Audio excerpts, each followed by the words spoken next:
Hello साथियों, आपका अपना स्टूडेंट ड्रीम स्टडी चैनल में स्वागत करते हैं। मैं हरीश सर आपके लिए करंट अफेयर की क्लासेस लेके आया हूं, जो आपका रेगुलर है क्लासेस होगा पर डे प्रतिदिन करंट अफेयर की क्लासेस मैं पढ़ाऊंगा, जो आपके सारे एग्जामों के लिए बहुत ही महत्वपूर्ण रहने वाला है। अब हम इस लेक्चर में कुछ दिनों का हमारा करंट अफेयर की क्लासेस मिस हो गई थी, मैं इस लेक्चर में पूरा करने की कोशिश करूंगा और जो भी बचेगा धीरे धीरे मैं इस अगले क्लास में इसको कंप्लीट करने की कोशिश करूंगा। आप हमारे स्टूडेंट ड्रीम स्टडी चैनल को लाइक, सब्सक्राइब, शेयर करें ताकि सभी बच्चों को नोटिफिकेशन जाए और इसका एंजॉय ले सके। और आज का क्वेश्चन ऑफ द डे क्या कह रहा है? आरबीआई आरबीआई ने सेंट्रल भारत पे के यूनिट स्मॉल फाइनेंस बैंक को लाइसेंस दिया है। आरबीआई द्वारा क्या इस किसके द्वारा दिया गया? ये अपन का क्या है? आरबीआई। आरबीआई क्या है? Reserve reserve bank of India जिसको बोलते हैं। रिजर्व बैंक ऑफ इंडिया है और हिंदी में क्या बोलते हैं? भारतीय रिजर्व बैंक। इसको क्या बोलते हैं? भारतीय रिजर्व बैंक बोला जाता है। आरबीआई की स्थापना कब हुई थी? 1 अप्रैल 1935 में इसका स्थापना किया गया था। और इसका हेड क्वार्टर कहाँ पे है? इसका हेड क्वार्टर मुंबई में है। और इसका फाउंडर कौन है? इनके फाउंडर मतलब इनके गवर्नर कौन है? सॉरी, गवर्नर इनका गवर्नर शक्तिकांत दास है। शक्तिकांत दास इसके गवर्नर हुए। और ये बैंक से कितना परसेंट का ये लेता है, रेट लेता है? 4.2% का लेता है रिजर्व बैंक। और इसमें क्या किया है इन्होंने? क्या अभी किया है? आरबीआई ने लाइसेंस किसको दिया? सेंट्रम भारत पे के यूनिट स्मॉल फाइनेंस बैंक को दिया है। यूनिट स्मॉल फाइनेंस बैंक को दिया है। यूएसएफबीएल क्या है? Unit small finance bank limited को बैंकिंग लाइसेंस प्रदान किया गया है। ये किसके दिए? ये किसके द्वारा किया गया? आरबीआई के द्वारा। यूनिट स्मॉल फाइनेंसियल बैंक किससे की स्थापना कब हुई थी? इसकी स्थापना 2016 में किया गया था। और ये क्या होता है? ये किसके कनेक्टेड है? Centrum Centrum C F S L CFSL क्या है? सेंट्रम फाइनेलियम सर्विसेज लिमिटेड, और या इनको रेसिलियंट इनोवेशन प्राइवेट लिमिटेड भी बोला जाता है। भारत पे संयुक्त रूप से भारत में एसएफबी लघु वित्त व्यवसाय को आगे बढ़ाने के लिए आरबीआई द्वारा लाइसेंस प्रदान किया गया है। सेंट्रम क्या है? सेंट्रम के एमएसएमई और सूक्ष्म वित्त व्यवसाय को यूएसएफबीसी विलय कर दिया जाएगा। और ये क्या किया गया? लघु लघु व्यवसाय को आगे बढ़ाने के लिए आरबीआई ने इनको लाइसेंस दिया है। और क्वेश्चन ऑफ द दूसरा क्या कर रहा है अपन का? विदेशी मंत्री एस एस जयशंकर ने की अर्मेनियाई प्रधानमंत्री निकोल पशिनिचन से मुलाकात। हाल ही में जयशंकर ने अर्मेनियाई प्रधानमंत्री निकोल पशिनिचन से मुलाकात किया है। ये हमारे क्या है? चलिए, ये कौन है इसमें? ये अपन के कौन है? जयशंकर हो गए। और ये हमारे हो गए निकोल पनिशिंग हो गया। और इनको क्या हुआ? विदेशी। और ये किस लिए मिले हैं? ये कब मिले थे? ये 13 अक्टूबर को 2021 में अर्मेनिया पीएम निकोल पनिश ये कब मिले थे? इंडिया की तरफ से एस जयशंकर और अर्मेनियाई आर्मेनियाई पीएम कौन है? निकोल से इनके साथ मुलाकात हुई और उस मुलाकात की दोनों देशों के बीच व्यावसायिक सहयोग का एक व्यापक एजेंडा विकसित करने पर सहमत हुए। ये क्या हुआ? ये ये ये अपने अर्मेनिया के समक्ष अरारत मिर्जोयान के साथ भी एक बैठक की, जहां वे दोनों देशों के बीच व्यापार, शिक्षा और संस्कृति को बढ़ावा देने के लिए सहमत हुए। और अगला क्वेश्चन क्या कह रहा है? चीन प्रतिबंध के बाद अमेरिका बना सबसे बड़ा बिटकॉइन खनन केंद्र। और चीन को प्रतिबंध क्यों लगाया गया? विश्व के बिटकॉइन खनन के सबसे बड़े हिस्से के लिए संयुक्त राज्य अमेरिका ने चीन को पीछे छोड़ दिया। ये क्या होता है? डेरा। ये डेरा के द्वारा डेरा क्या है? डेरा ये 13 अक्टूबर को 2021 को UK Cambridge centre for alternative finance द्वारा प्रकाशित किया गया। ये किसके द्वारा प्रकाशित किया गया? चीन को पीछे छोड़कर अमेरिका बना सबसे बिटकॉइन का खनन। इन्होंने डेरा ने Cambridge centre for alternative finance द्वारा प्रकाशित किया गया है। डेरा के अनुसार संयुक्त राज्य अमेरिका अगस्त 2021 के अंत तक वैश्विक हेरा दर के लगभग 35.4% साथ खनन का सबसे बड़ा हिस्सा बनने वाला है, जिसके बाद कजाकिस्तान और रूस है। इसमें सबसे बड़ा क्या है? ये क्या कह रहा है? अपन का अमेरिका सबसे बड़ा बिटकॉइन के खनन केंद्र बनने वाले हैं। उसके बाद अपन का क्या है? अमेरिका यूएस के बाद अपन का कजाकिस्तान और उसके बाद अपन का रूस बनने वाले हैं। ये इन्होंने चाइना को पीछे छोड़ दिया। और चौथा क्वेश्चन क्या कह रहा है?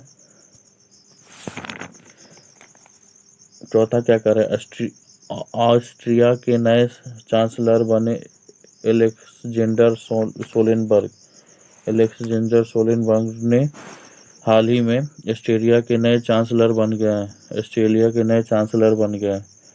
ये कब बन गए? 11 अक्टूबर 2021 को। भ्रष्टाचार के आरोपों क्या हुआ? ऑस्ट्रेलिया भ्रष्टाचार के आरोपों की वजह से सेबेस्टियन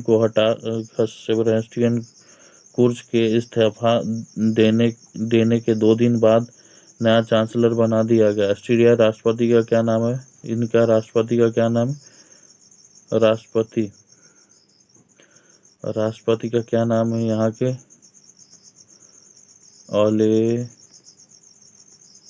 ओलेक्जेंडर वान डेर बेलेन ने अलेक्जेंडर सोलेनबर्ग वर्तमान के विदेशी मंत्री को चांसलर के रूप में शपथ दिलाई है। राष्ट्रपति अलेक्जेंडर वान डेर बेलेन ने अलेक्जेंडर सोलेनबर्ग को शपथ दिलाई है। ये 2000 अलेक्जेंडर क्या थे? अलेक्जेंडर 2019 में विदेशी मंत्री के रूप में कार्यरत थे। और कैरियर डिप्लोमेट माइकल लिहन देश के नए विदेश मंत्री किसको बना दिया गया? माइकल लिनहर्ट देश के नए विदेशी मंत्री बन गए।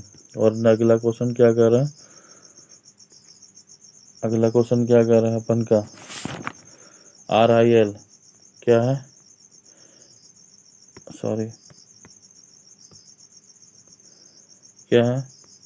RIL और डेनमार्क की स्टील करेंगी हाइड्रोजन इलेक्ट्रोलाइजर्स का निर्माण। ये क्या कौन करेगा? Reliance industries limited growth his life को बढ़ावा देगा।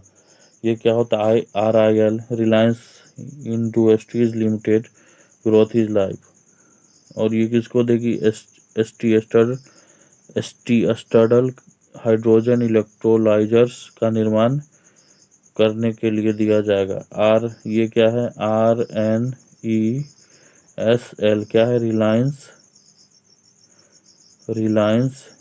Reliance new energy solar limited. और ये किसके साथ क्या है? डेनमार्क स्थित, ये डेनमार्क की स्थित स्थित स्थित स्थित स्टा एसटी स्टडल AIS ST स्टडल ने एक सहयोग समझौते पर हस्ताक्षर किए हैं। समझौते भारत में स्टीयरडल के हाइड्रोजन इलेक्ट्रोलाइजर्स के प्रौद्योगिकी किराए और निर्माण के लिए है। हाइड्रोजन इलेक्ट्रोलाइजर्स के लिए नई तकनीकी में वर्तमान में उपलब्ध प्रौद्योगिकियों की तुलना में लागत में बहुत अधिक कमी होने की क्षमता है। और अगला क्वेश्चन क्या कह रहा है?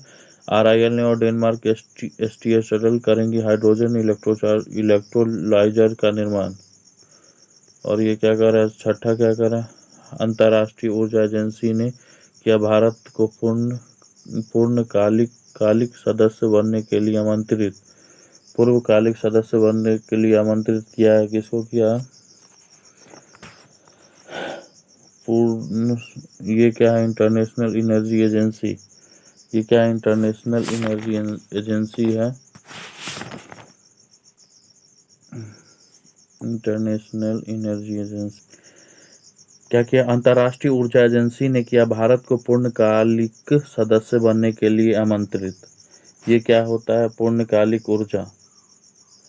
ये क्या होता है? पूर्णकालिक ऊर्जा। ये क्या होता है?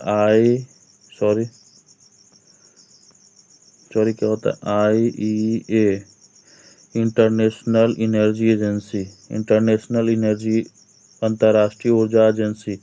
हिंदी में इसको क्या बोलते हैं? अंतर्राष्ट्रीय ऊर्जा एजेंसी ने भारत को अपना पूर्णकालिक बनाने के लिए आमंत्रित किया और स्वीकार कर लिया गया। नई दिल्ली में रणनीतिक तेल भंडार को 90 दिनों तक बढ़ाने की आवश्यकता है। भारत मार्च 2017 में पेरिस स्थित निकाय, जो औद्योगिक देश को ऊर्जा नीतियों पर सलाह देने का सहयोगी सदस्य बना था। और सदस्य भारत दुनिया का तीसरा सबसे बड़ा ऊर्जा उपभोक्ता है। ये भारत क्या है? भारत दुनिया का सबसे बड़ा ऊर्जा उपभोक्ता है। और अंतर्राष्ट्रीय ऊर्जा एजेंसी के द्वारा इनको आमंत्रित किया गया है। ये कहाँ से किया गया? नई दिल्ली के रणनीतिक तेल भंडार को 90 दिनों तक बढ़ाने की आवश्यकता। चलिए, और अगला क्वेश्चन क्या कर रहा है? जेम्स संगम को वेगन लेदर पहले के लिए पेटा इंडिया पुरस्कार मिला। पेटा इंडिया पुरस्कार। ये पेटा इंडिया पुरस्कार किसको मिला है? पेटा इंडिया पुरस्कार इनको वेगन लेदर को मिला है।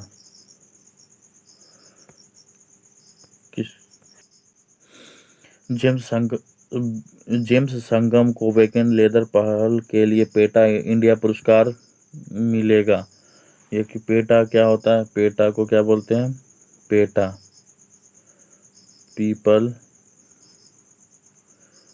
People for the ethical treatment of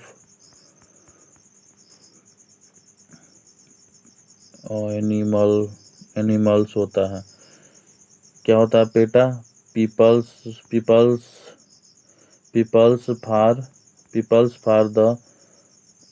for the ethical treatment of animals होता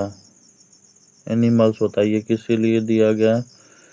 ये कौन है? जेम्स संगम कौन है? ये ये कहाँ के? मेघालय के पर्यावरण मंत्री है। मेघालय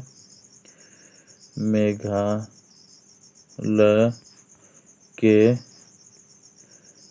पर्यावरण मंत्री हैं। जेम्स पी के संगम को प्रोग्रेसिव बिजनेस कॉन्सेप्ट अवार्ड देने का फैसला किया गया है। पेटा क्या है? पूर्वोत्तर राज्य में शाकाहारी चमड़े का उत्पाद करने की उनकी योजना के लिए सम्मानित किया जाएगा। और नॉरफोल्क वर्जीनिया में स्थित एक अमेरिकी पशु अधिकार संगठन है और इसके अंतर्राष्ट्रीय अध्यक्ष इनग्रिड न्यूकिर्क हस का नेतृत्व करते हैं। और अगला क्वेश्चन क्या कर रहा है? अगला क्या कर रहा है? सुपर कंडक्टर अनुसंधान के लिए सुपर क्यू ने किया IIT खड़गपुर के साथ समझौता। सुपर कंडक्टर अनुसंधान के लिए सुपर क्यू ने किया IIT खड़गपुर के साथ समझौता। क्या है ये? Super Q technology India. ये सुपर क्यू टेक्नोलॉजी इंडिया क्या है? इस सुपर क्यू में क्या होता है? सुपर कंडक्टर के क्षेत्र में अपने शोध में तेजी लाने के लिए ये क्या होता है? सुपर कंडक्टर के क्षेत्र में अपने शोध को तेजी लाने के लिए IIT खड़गपुर कार्योजनिक इंजीनियरिंग विभाग के साथ एक समझौता ज्ञापन पर हस्ताक्षर किए हैं और एक शोध और उत्पाद विकास कंपनी है। उद्देश्य उद्योग स्तरीय सुपर कंडक्टिंग डिजाइन तकनीकों बनाया और उसे डिप्लॉय करना। और अब उभय सिंह गौर सुपर क्यू टीम व सुपर कंडक्टिविटी एक प्रमाणन कार्यक्रम को पेश करेंगे।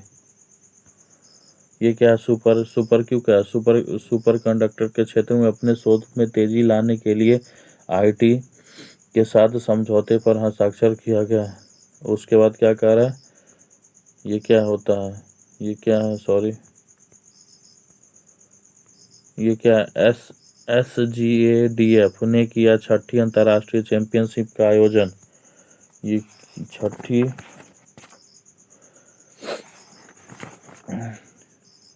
ये क्या किया? SGADF ने किया 6ठी अंतर्राष्ट्रीय चैंपियनशिप का आयोजन। SDF क्या होता है?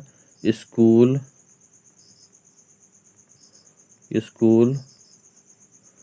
Games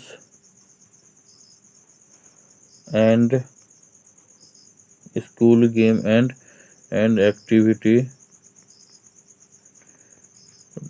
development foundation. क्या है? School games. S मतलब स्कूल, G मतलब गेम्स, A मतलब एक्टिविटीज, डेवलपमेंट फाउंडेशन इसको बोला जाता है। इन्होंने क्या किया है? इन्होंने school games and activity development foundation, ये नेपाल के राष्ट्रीय खेल परिषद, ये क्या है? ये क्या किया है? नेपाल राष्ट्रीय खेल परिषद के सहयोग से नेपाल के 6ठी अंतर्राष्ट्रीय, नेपाल की कौन है? 6ठी सिक्स्थ अंतर्राष्ट्रीय चैंपियनशिप का आयोजन किया गया। ये 3 से 7 अक्टूबर 2021 के बीच आयोजित की गई थी और यहाँ से जीतने सभी छात्रों का पदक चयन अबू धाबी में 5 से 9 नवंबर के बीच होने वाले एशिया खेलों के लिए किया जाएगा। और अगला क्वेश्चन क्या कर रहा है? अगला क्वेश्चन क्या है? और अगला क्वेश्चन क्या कर? रणदीप सॉरी,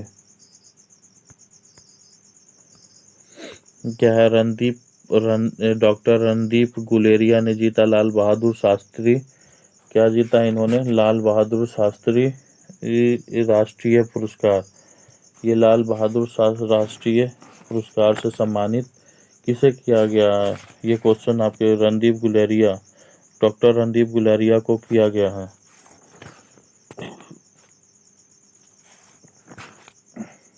रणदीप गुलेरिया को किया गया है। और ये रणदीप क्या है? डॉक्टर रणदीप गुलेरिया ने जीता लाल बहादुर शास्त्री। ये क्या जीता है? लाल बहादुर शास्त्री। इन्होंने क्या जीता है?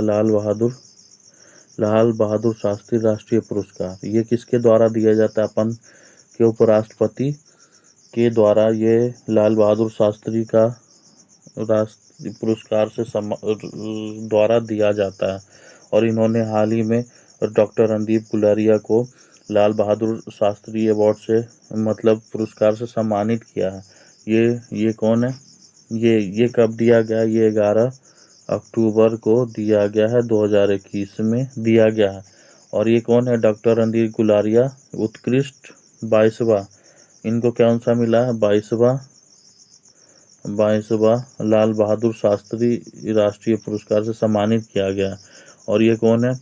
डॉक्टर गुलेरिया ये कौन है? डॉक्टर गुलेरिया भारतीय आयुर्वेदिक संस्थान एम्स के निर्देशक भी हैं। और इन्होंने पद्मश्री से सम्मानित किया है। पद्मश्री से सम्मानित किया गया है उनको। और 2015 में 4th सर्वोच्च भारतीय नागरिक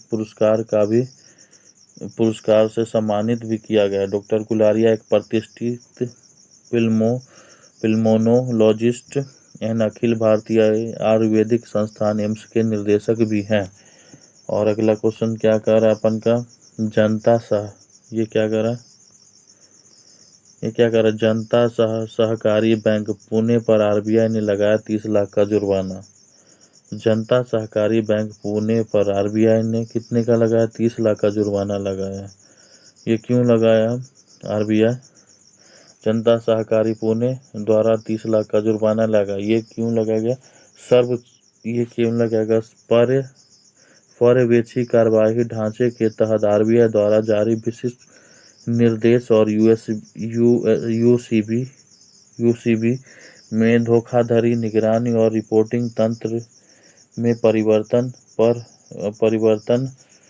पर आरबीआई निर्देशों का पालन न करने के लिए जुर्माना लगाया। बैंक के संवेदनशील क्षेत्र रियल एस्टेट में निवेश संबंधित निर्देशों का पालन नहीं किया। ये किस लिए लगा इनको? बैंक को संवेदनशील क्षेत्र जैसे कि रियल एस्टेट में निवेश संबंधी निर्देशों पर पालन नहीं करने पर इनके ऊपर 30 लाख का जुर्माना लगाया। जनता सहकारी बैंक पुणे पर 30 लाख का जुर्माना इसी कारण से लगाया गया। ये कब लगाया है? ये कब लगाया? 11 अक्टूबर। और अगला क्वेश्चन क्या कह रहा है? अगला क्वेश्चन क्या है? भारतीय सेना प्रमुख जनरल मुकुंद नरवणे श्रीलंका के दौरे पर भारतीय सेना प्रमुख जनरल मुकुंद नरवणे श्रीलंका दौरे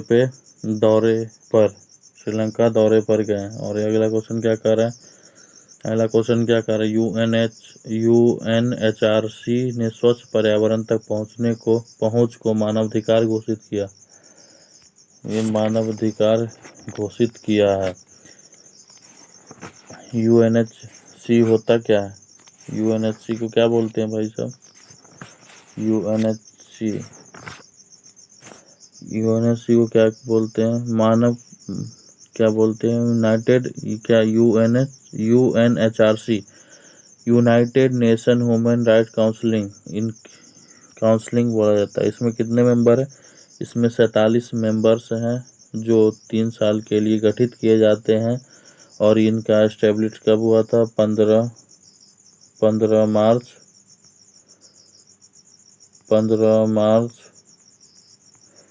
2006 में किया गया था।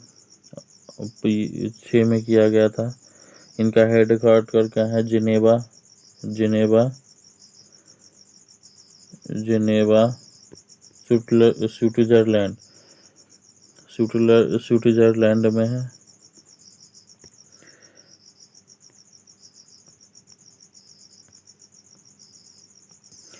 UNHRC ने स्वच्छ पर्यावरण तक पहुंचने को मानवाधिकार घोषित किया है।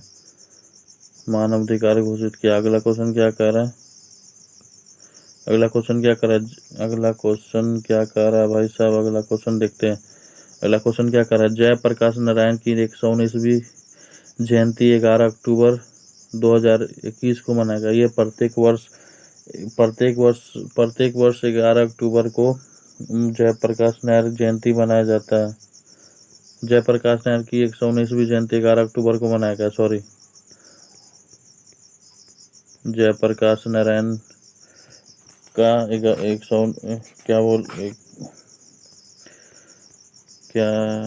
जयप्रकाश नारायण की 119वीं जयंती 11 अक्टूबर को मनाया गया है।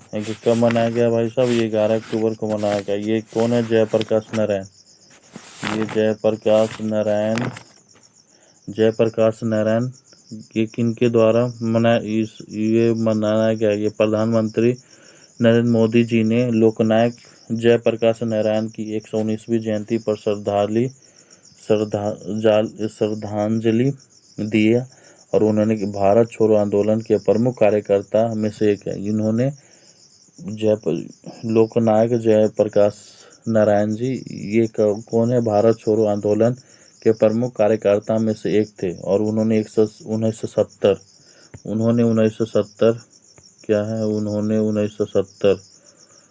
1970 के दशक में मध्य में प्रधानमंत्री इंदिरा गांधी के खिलाफ विपक्ष का नेतृत्व करने के लिए याद किया जाता है। और ये 1999 में क्या हुआ था? मरणोपरांत भारत के सर्वोच्च नागरिक पुरस्कार से सम्मानित किया गया था। और अगला क्वेश्चन क्या कर रहा है भाई साहब? अगला क्वेश्चन क्या कर रहा है? ये कन्याकुमारी की पहाड़ियों की लौंग को मिला भौगोलिक पहचान, जीआई टैग मिला। ये कब हुआ? जीआई टैग कब से लागू हुआ? ये अधिनियम जीआई टैग का 1999 अधिनियम एक्ट है ये। और 1999 अधिनियम एक्ट लगा और ये 2003 में लागू किया गया। और ये 2004 में दार्जिलिंग चाय बागान को फर्स्ट जीआई टैग घोषित किया गया। ये क्या है? और हाल ही में कन्याकुमारी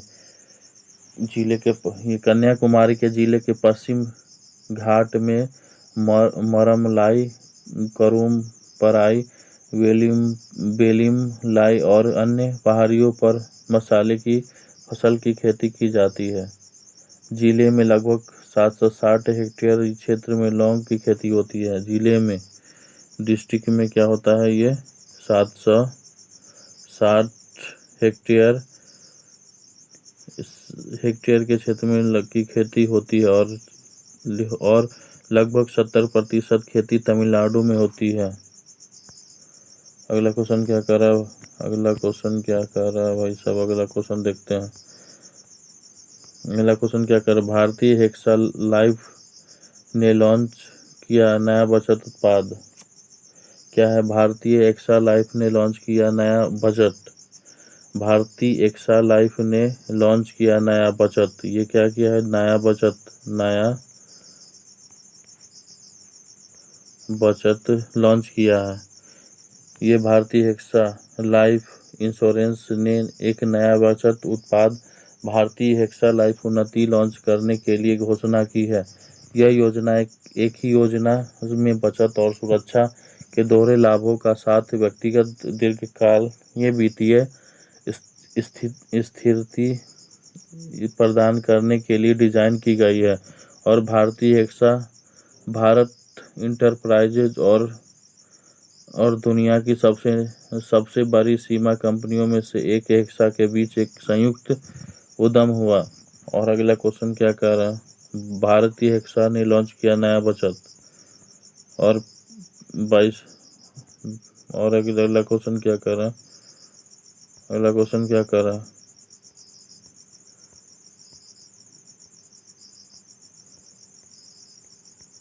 सॉरी क्वेश्चन टाइप में मिस्टेक्स हो गए, ये 16 हो गए, ये 17 क्वेश्चन क्या कर रहा है, 17 क्वेश्चन में क्या कर रहा है, ग्रीन एनर्जी को लागू करने और अपनाने के लिए 5,000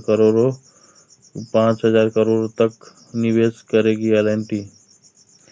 ये क्या करेगी, ग्रीन एनर्जी को लागू करने के लिए 5,000, ये क्या करे, 5,000 करोड़ रुपए तक निवेश करेगी। ये क्या करेगी, ये एल&टी के द्वारा 5,000 करोड़ का ये इसका टारगेट 2035 तक कंप्लीट करना है। 2035 ये क्या किसके साथ किया है, एल&टी के साथ ग्रीन एनर्जी को लागू करने के लिए 5,000 करोड़ रुपए तक निवेश करेगी। ये क्या, क्यों ये निवेश करेंगी,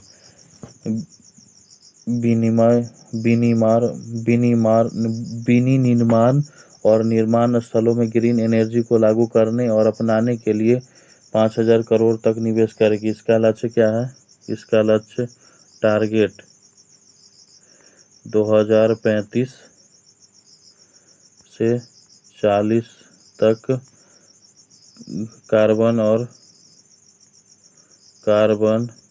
जल और तटस्थल पर लक्ष्यों को प्राप्त करना। कंपनी अपने लक्ष्य 2026 टारगेट के अनुरूप FY कंपनी क्या किया, सॉरी कंपनी क्या किया है, कंपनी क्या किया है, सॉरी कंपनी का कहना क्या है, कंपनी लक्ष्य क्या रखा था पहले, 2026 टारगेट के अनुरूप, इसको क्या बोलते हैं, FY 2022 FY 26 के लिए सस्टेनेबिलिटी रोड मैप विकसित करने की प्रक्रिया लगाई है। और अगला क्वेश्चन क्या कर रहा है, अगला क्वेश्चन अपन का क्या है, अगला क्वेश्चन क्या कर रहा है, तमिलनाडु के मुख्यमंत्री M.K. स्टालिन किए IT पोर्टल का निर्माण। ये क्या है, तमिलनाडु के मुख्यमंत्री M.K. स्टालिन है, जिन्होंने 22 अक्टूबर को 2021 को सूचना प्रौद्योगिकी विभाग को भेज दिया। इसमें क्या है, विकसित इसमें क्या कर रहे हैं, इसमें क्या विकसित हो रहा है, मुनेत्रम और IT नानवन नामक 2 वेब पोर्टलों का उद्घाटन किया। 2 तमिल कंप्यूटिंग सॉफ्टवेयर की भारी कीबोर्ड और तत्मीय यूनिकोड कन्वर्टर भी जारी किया। मोनेत्रम एक ऐसा मंच है जो सभी प्रमुख बुनियादी ढांचा परियोजनाओं की प्रगतियों की समीक्षा की सुविधा प्रदान करे। आप हमारे आज का ये लास्ट क्वेश्चन था, ये कैसा लगा, आप हमें कमेंट करके बताएगा। इसमें कुछ त्रुटियां जो भी आई है हमको कमेंट में करके बताइएगा। हम आप हमारे स्टूडेंट ड्रीम स्टडी चैनल को लाइक सब्सक्राइब करें। Thank you so much.